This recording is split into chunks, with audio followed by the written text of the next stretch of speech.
Well, Russia claims a lot of things, or rather, Vladimir Putin claims a lot of things that aren't true.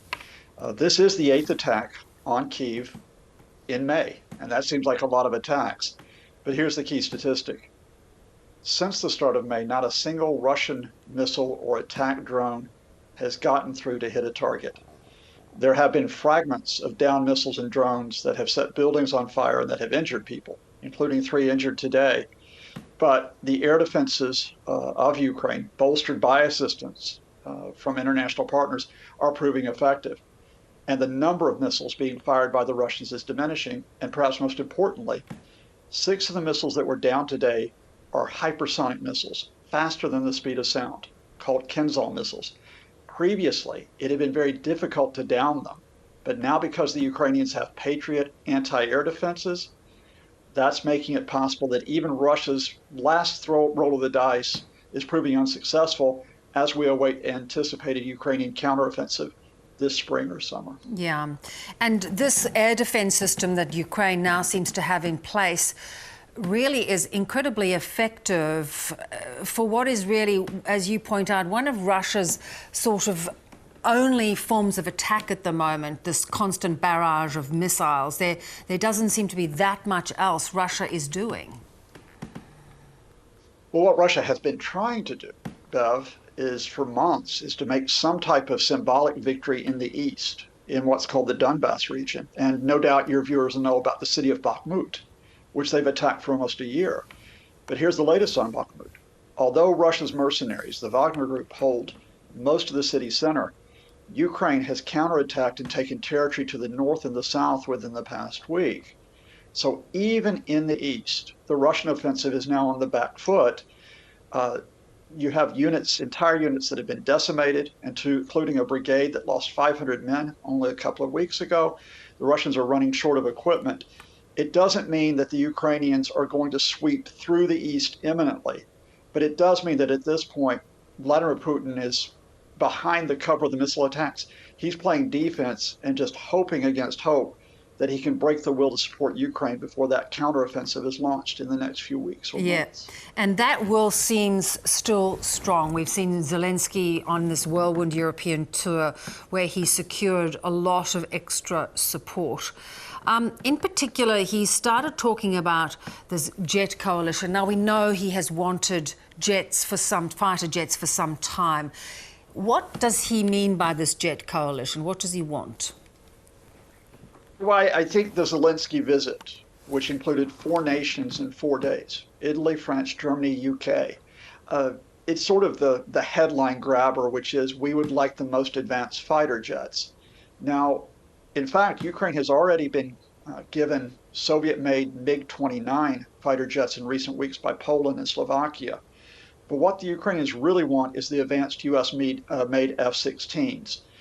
And Zelensky's hinting that he may get them. Now, the Americans are still denying it, still says there's no plans on the table, but Zelensky's trying to sort of keep the pressure on to deliver those fighter jets.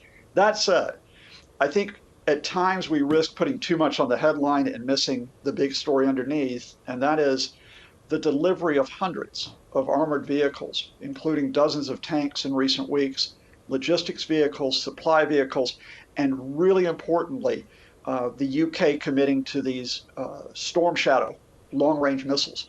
The first time that long-range missiles have been given to the Ukrainians, and it already appears they're using them to carry out what's called shaping operations. That is, softening up the Russians behind the front lines, hitting the oil installations and military bases in preparation for that counteroffensive.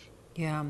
So to your point, Zelenskyy is dogged, but he does seem to have, he does seem to have a plan. He seems to know how he wants this Ukrainian offensive that is going to start soon to play out and potentially be a game changer in this war.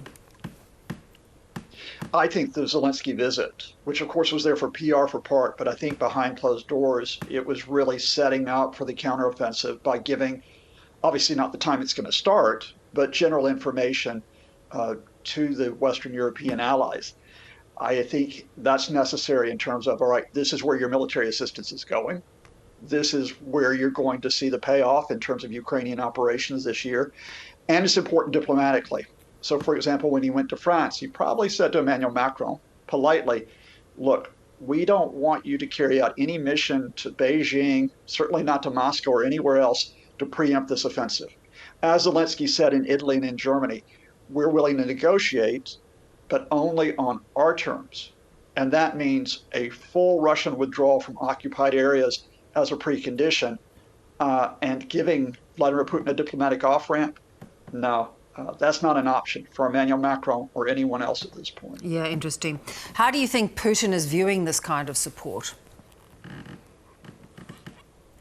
You know, if I was Vladimir Putin, I'd be getting really nervous, but I'm not.